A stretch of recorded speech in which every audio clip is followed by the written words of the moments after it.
Central Europe, Northern Lower Saxony. Preparations for the swarming period in a skep apiary.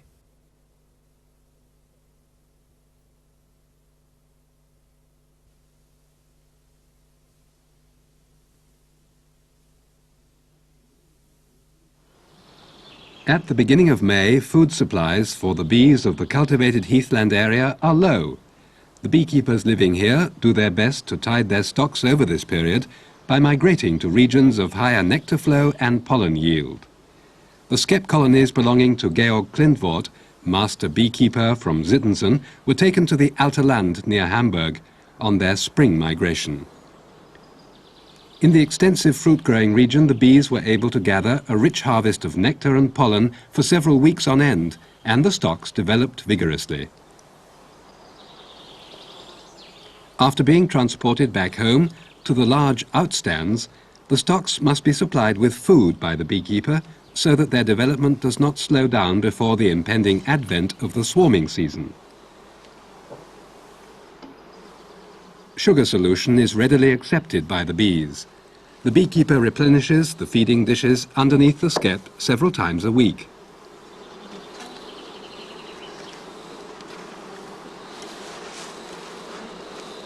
In several of the skeps, the combs have already been built down as far as the dish. The bees are busy feeding their brood. The strength of this stock indicates that it will soon be ready to swarm.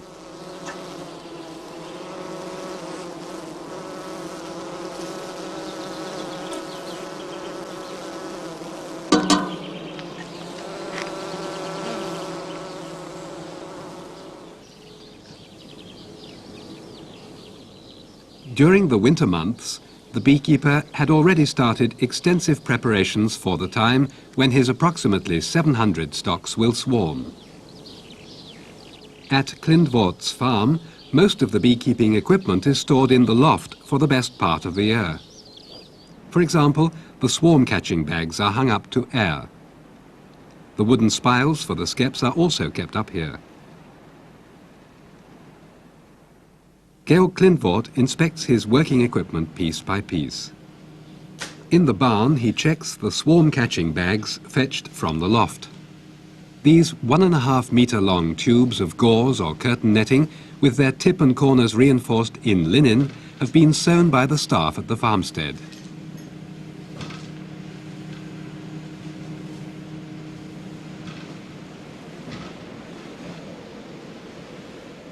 Damaged netting is repaired on the spot by the master beekeeper. The swarm-catching bag serves to catch the prime swarm when it leaves the skep out of the entrance. So the bag should not have any holes through which the bees might escape.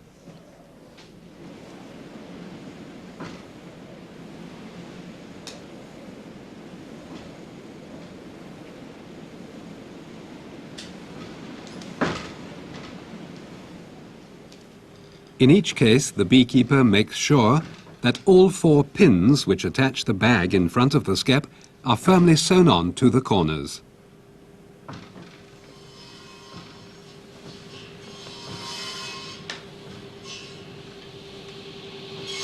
In the adjacent workshop, before the swarming season, a large reserve of travelling boxes has been built up with a view to selling off the expected prime swarms.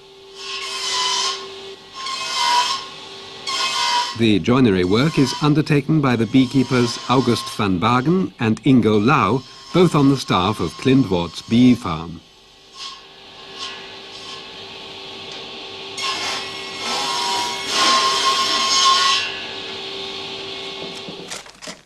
The skeps are given special attention on the part of the beekeeper. He has to prepare hundreds of woven straw hives for the swarms. Here, he has laid out the ones in need of repair. He uses his pocket knife to remove loose patches of cow dung with which the skeps are coated, and thereby uncovers the closely packed rolls of straw and reed strips from which the skeps are woven by the spiral roll method. Regular care and attention is essential to ensure the durability and stability of these so-called Lüneburg-type skeps.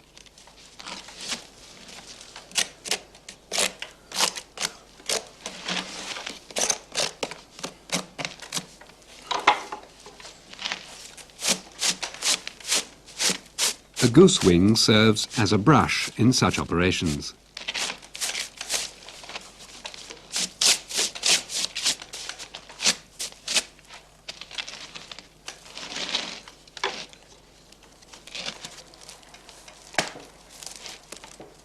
Worn patches occur most frequently round the rim of the skep.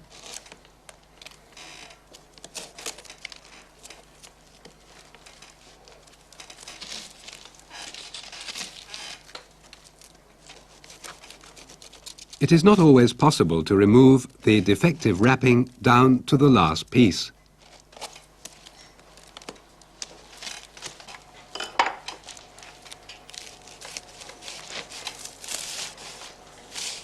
The replacement strips of reed have been soaked to make them pliable.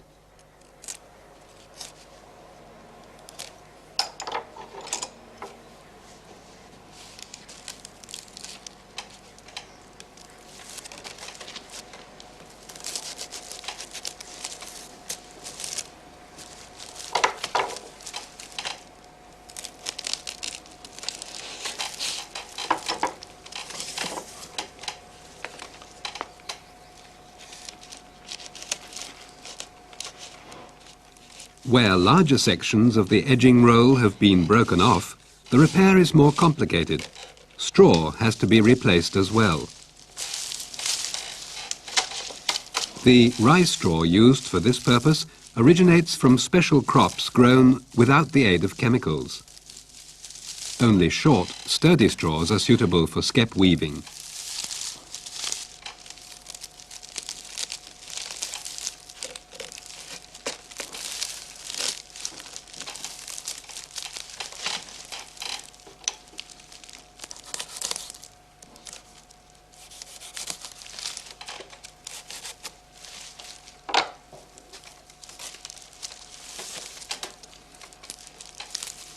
The knife and the awl are the chief tools used during such repair work.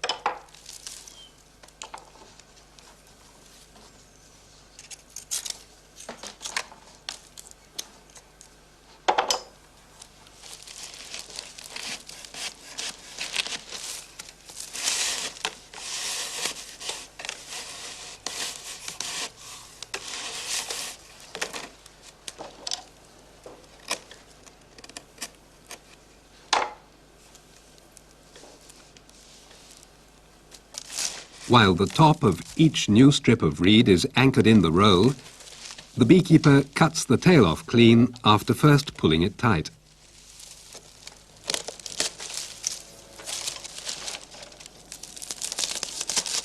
It is important for the lower rim of the skep to be absolutely even. Later, it will form a tight seal where the skep rests on the stand.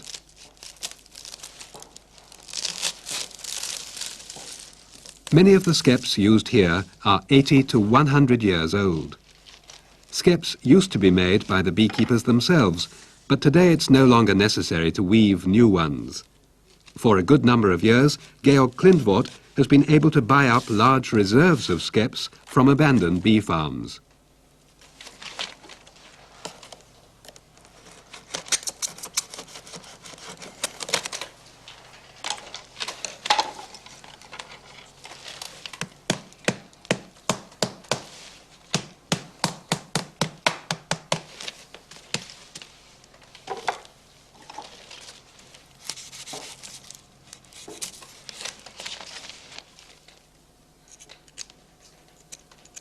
The side walls of the skeps exhibit only minor damage, and it's often enough for the beekeeper to insert only a single clasp.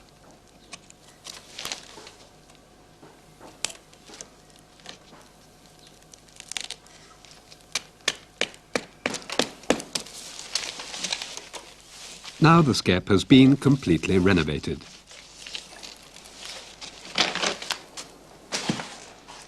If the basket work of the skeps is sound, it only has to be cleared of wax residues left behind after the combs were broken out.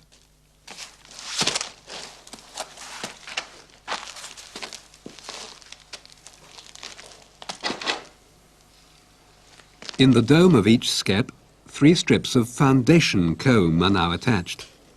These 7 by 3 centimetre strips of wax, cut out of old combs, are fixed by the beekeeper with a mixture of hot wax and fir resin. They serve the bees as a base on which to orientate their new comb building.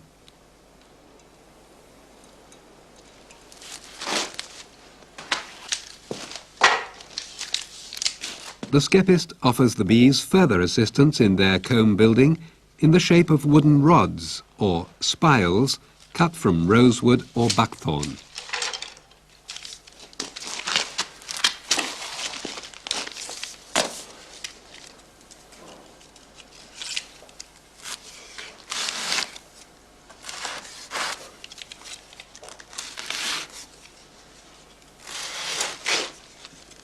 Into each skep, he pushes 6 of these pointed spiles at regular intervals through the walls of the hive.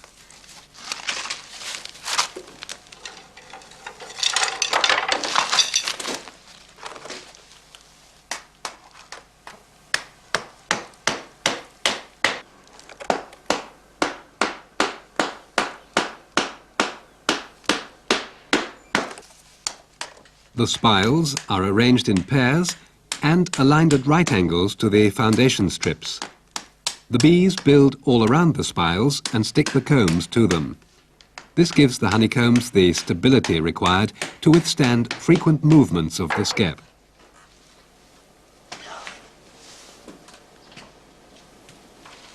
Final work on the skeps takes place in the open air. It is carried out here by Georg Klindvort, son of the head beekeeper and himself a master beekeeper. To protect them against the weather, he plasters the skeps with a new outer covering.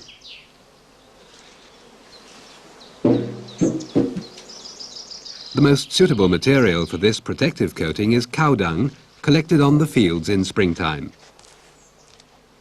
This material spreads easily and seals the skeps, adhering so closely to the basket work on drying that not even moisture can loosen it.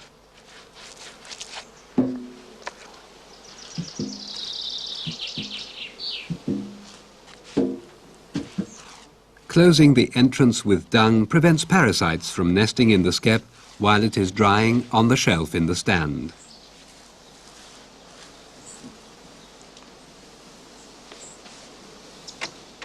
The beekeeper must reckon with several weeks of concentrated work before all the preparations for the swarming season at the end of May have been completed.